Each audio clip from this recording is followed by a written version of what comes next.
The James Show Podcast. And this is going to be a special day of programming. The last hour of the James Show is going to be interrupted for coverage of the peace summit that's happening right now. If you're not near a TV, pretty much any channel that has anything to do with news has a live shot here. And it almost looks like they're using the same camera. Because in my studio here at WBAP in the mothership, I have one TV that's on Fox News, one TV that's on MSNBC. They both have a split screen with Trump's plane on the left and Putin's plane on the right. So the peace summit is to settle the dispute between Russia and Ukraine. Trump's ultimate goal is ceasefire. Putin's ultimate goal is how much can he get in return for that ceasefire. So this is the other interesting point about this is one of the two combatants in the war isn't there. No representative from Ukraine.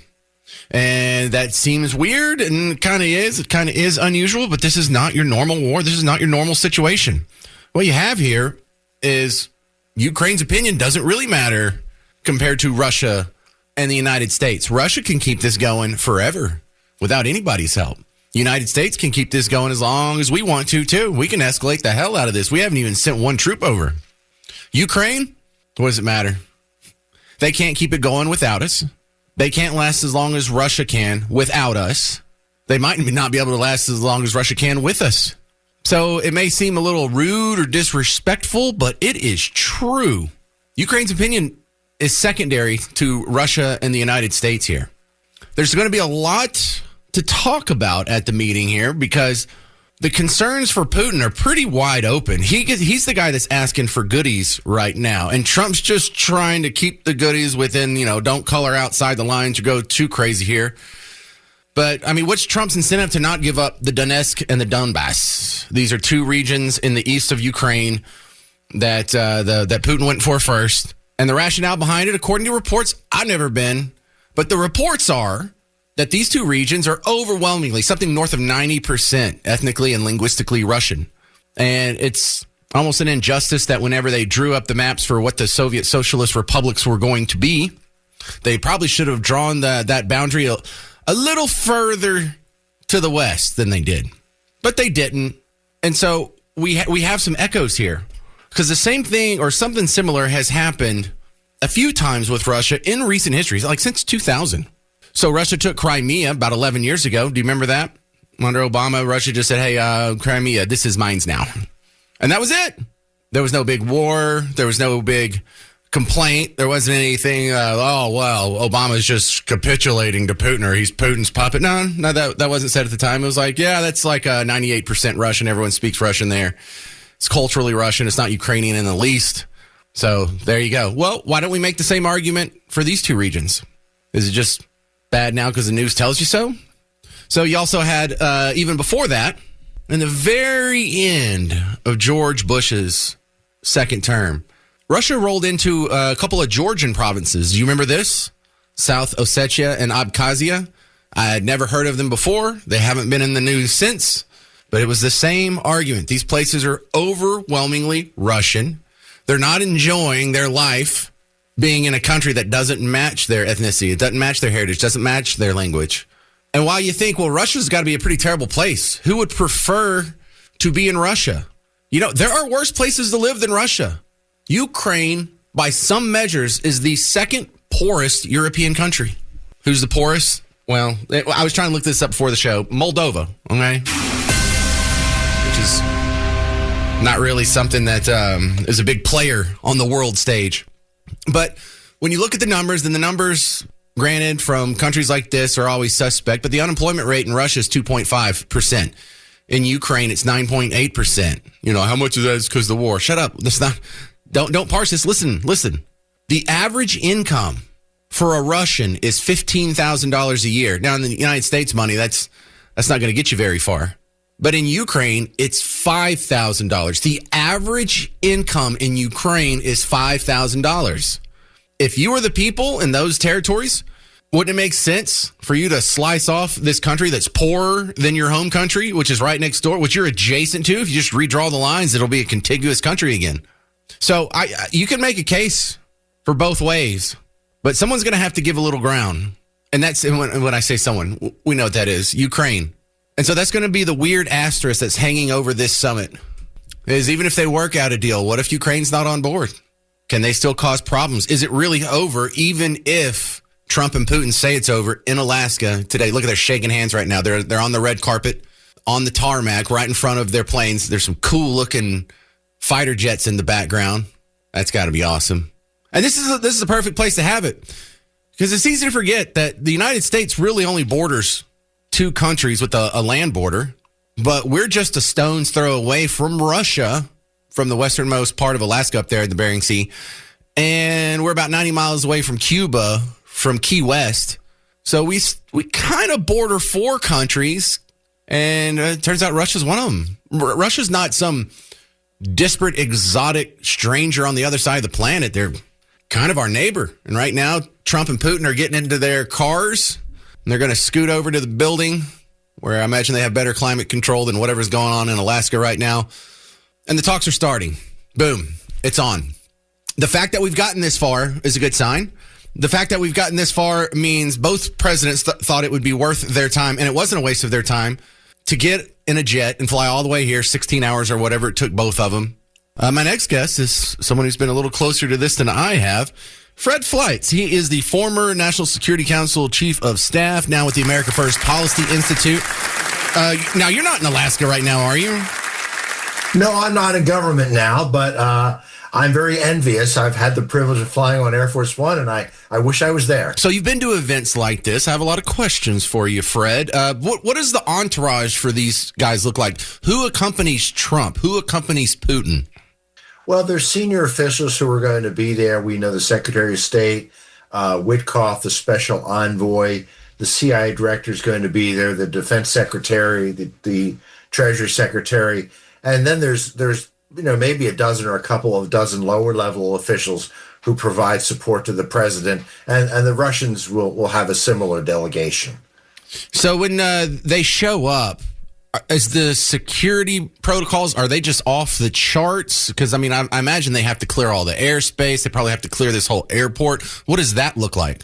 Yeah, there's a big security concerns, but I understand this is the safest place in Alaska for this to take place. It's a very secure U.S. Airbase. So, there's going to be tough security, but it starts off from being a pretty secure location. So what about the translators? How does that system work? There's going to be translators on both sides. My understanding is Trump may not be using U.S. translators. Explain that.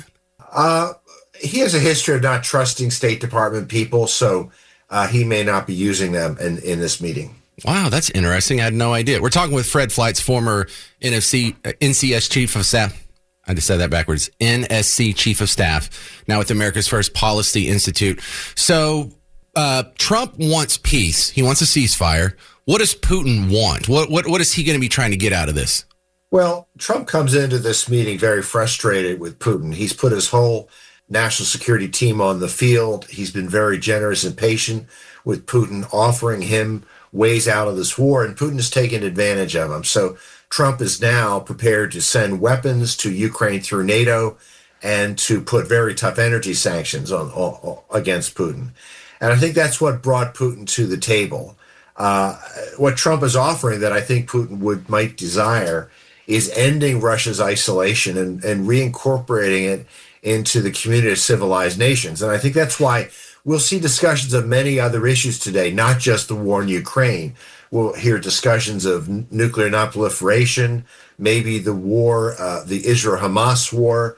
I understand there could be some real in-depth discussions about trade. And I think this could be a package of agreements that may get Putin to agree to a deal to end the war in Ukraine.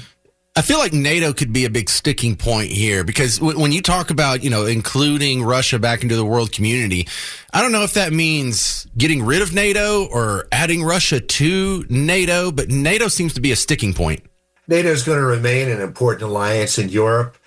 Ukraine's not joining NATO anytime soon because not all NATO members will agree to admit it. There has to be a unanimous vote, but Russia's not going to be joining NATO. All right. We're talking with Fred Fleitz, former NSC, Chief of Staff, now with the America First Policy Institute.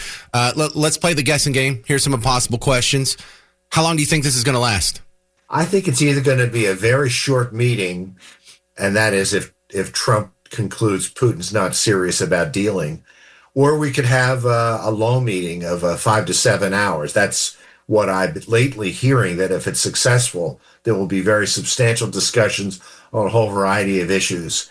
And I don't think we'll get a final agreement today. I think we'll see progress towards an agreement, but it's going to take time to nail down something that both Russia and Ukraine can accept. Well, what's the concern that Ukraine's going to blow this up no matter what we agree to? I don't think that's going to happen. I don't think Trump's going to agree to something Ukraine can't agree to at this meeting. It could be in the end that we can't get an agreement both sides will agree to, but I don't think we're going to get that far during this particular summit. Okay. Fred Flights, I appreciate your insights. Good stuff. A lot of stuff I didn't know, and we'll keep an eye on the summit. Thank you, sir. Good to be here. Thank you. You're going to notice the pattern when other people play the audio of Trump in the last 48 hours leading up to the summit, following the pattern that he set out in his book, Art of the Deal. And it's not a unique pattern. He didn't invent this. It's something that I think the oldest book I've read it in is the old Carnegie book, How to Win Friends and Influence People. You don't ever say anything bad about the person you're trying to get concessions from. You don't put them in a position of viewing you as an adversary.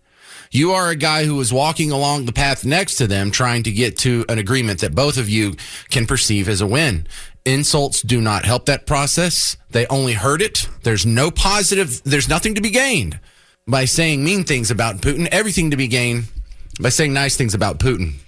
Now, there's a little, 3 minutes and 10 seconds clip, and it's so annoying when he does the reporter question and answer session on an airplane where there's the worst background noise. The only thing worse than that is when he's in front of the helicopter and does it. It's like, damn, dude, is there a worse place on earth to gather audio than under a helicopter blade or something? Second worst, Air Force One. But this is the most important audio because this is him just a couple hours before he's sitting down at this table trying to hammer out a peace agreement. So if you want to know where his head's at, if you want to know where his mind's at, this is the last and most important clues we have. And we're just going to walk through this bit by bit. And I'll repeat some of it if you can't hear the question or some of the answer because the background noise. I'll clear that up as we go along.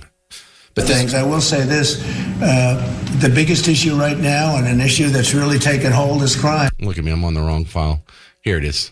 To this summit today? I can't tell you that. I don't know. There's nothing set in stone. I want certain things. I want to see a ceasefire. This is not to do with Europe. Europe's not telling me what to do. But they're going to be involved in the process, obviously, as will Zelensky. But I want to see a ceasefire rapidly. I don't know if it's going to be today, but I'm not going to be happy if it's not today. Everyone said it can't be today, but I'm just saying I want the killing to stop. I'm in this to stop. No. See, that's another thing he does. That he says in the book, you set expectations low. So if a deal isn't reached, then no one's disappointed. There's only a 25% chance.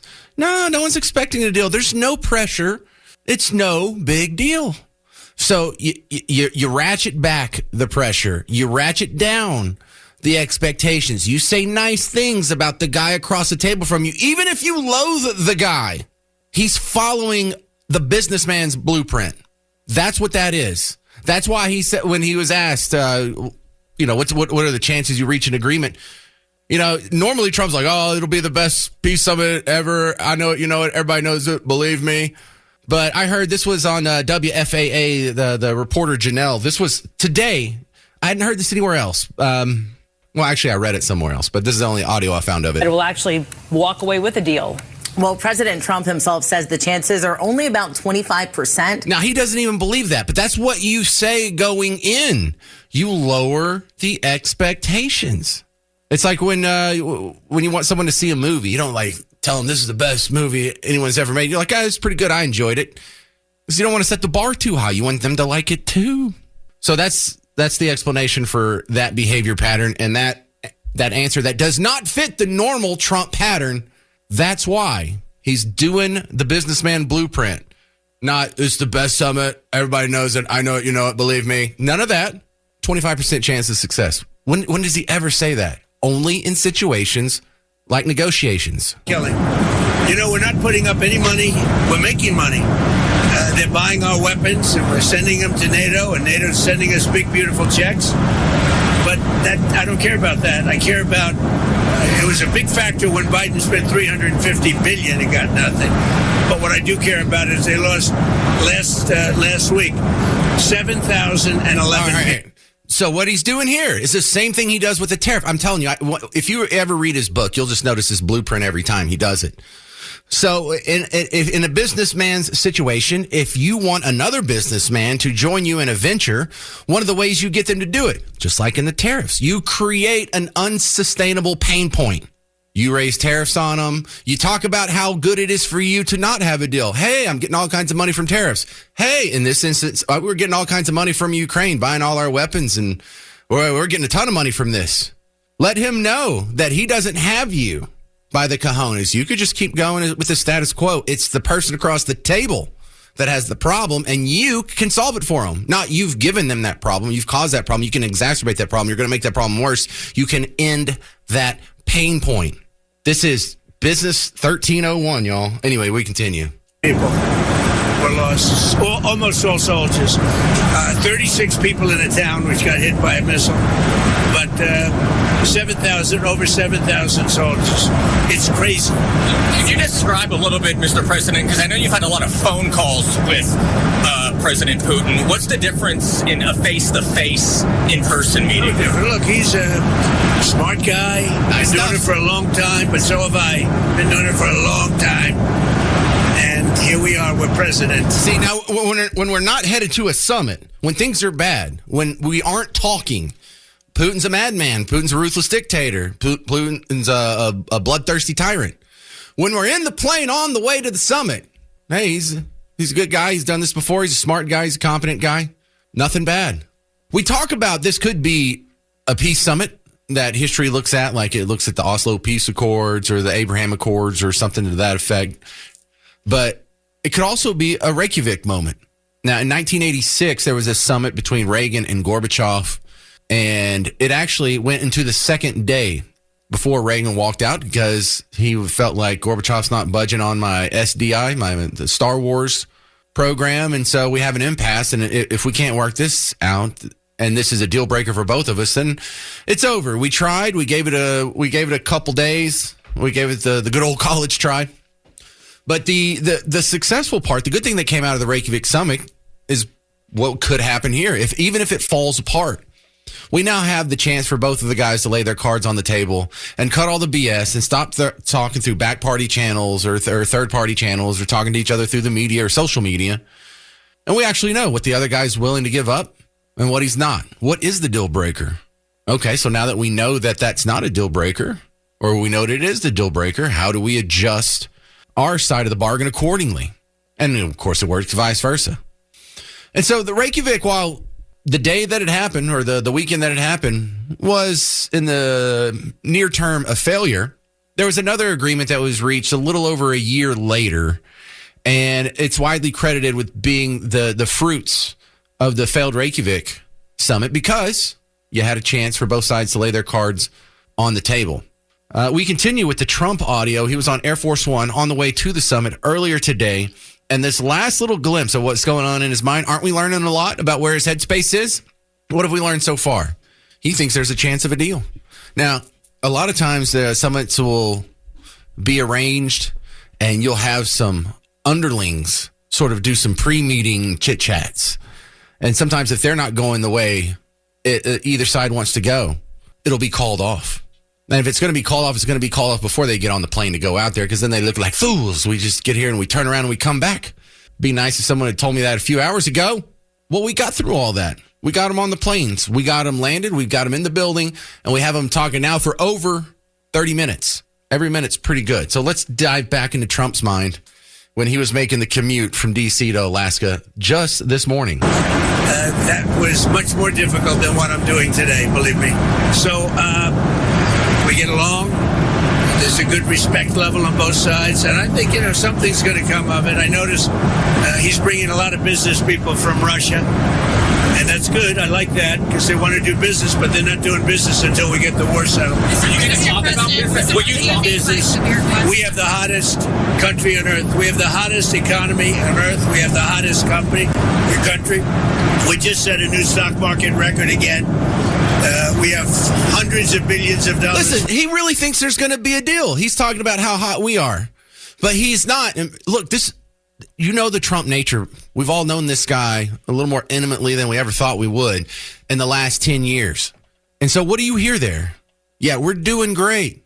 We're rocking. Everyone wants to be a part of our economy. But he's not saying Russia's economy is terrible.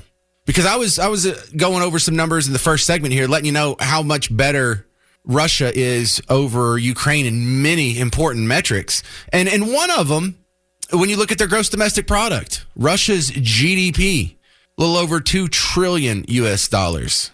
Ukraine, 100. Well, that can't be right. That can't be right. Just 15 billion? That's not right. It can't be that bad. Oh, it's bad. Hang on, where'd it go? I thought I had that one. That doesn't look right.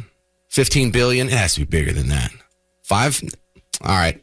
Well, I just boo-booed. But Russia has an economy that's way bigger than Ukraine's. Of course, they have a lot more people, too, and that's a good explanation of why. But access to the Ukrainian market isn't going to be an earthquake of change to the economy that it's opened up to. Being opened up to Russia, a little bit better, $2.1 trillion economy. What's the United States at? 35, 36, 38, somewhere around that neighborhood. So we're like 15 times the size of the Russian economy, and the Russian economy is a multiple of the Ukrainian economy. So he's right. Opening up our markets would be great for him. But he also skipped the step to dunk on Russia. Did he say, yeah, our economy's great, it's 15 times the size of Russia's? No. He just says, no, people want to do business with us. Russia wants to do business with us, with the implication that he wants to do business with Russia. He's being their friend, not their adversary. Rolling in from tariffs. We're the hottest country. We were a dead country, dead like doornails. All right, let me skip some of this political stuff and go to the last part here. It's got some juice, or got some meat on the bone. Deal. It actually hurts him, but in his mind, that helps him make a better deal if they can continue the killing. Maybe it's a part of the world. Maybe it's just his fabric, his genes, his genetics. But he thinks that makes him, gives him strength in negotiating. I think it hurts him, but I'll be talking to him about it later. It's on the table for discussions today, Mr. President. Are the territorial swaps on the table? Will you be discussing that? They'll be discussed, but I've got to let Ukraine make that decision. And I think they'll make a proper decision. But I'm not here to negotiate for Ukraine. I'm here to get them at a table. And I think you have two sides. Look, Vladimir Putin wanted to take all of Ukraine. If I wasn't president, he would right now be taking all of Ukraine. But he's not going to do it. Mr.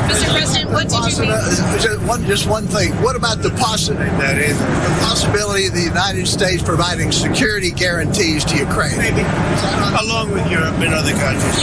Not in the form of NATO, because that's not going to, there are certain things that aren't going to happen. Look at that. But, along with Europe, there's a possibility of that. Mr. President, the number of business people that President Putin is bringing along, is that something? All right. So right now, Donald Trump and Vladimir Putin are holding bilateral meetings in Alaska. Whenever they come out with a result, they're not going to be there all day. We'll go straight to it. Is this them now?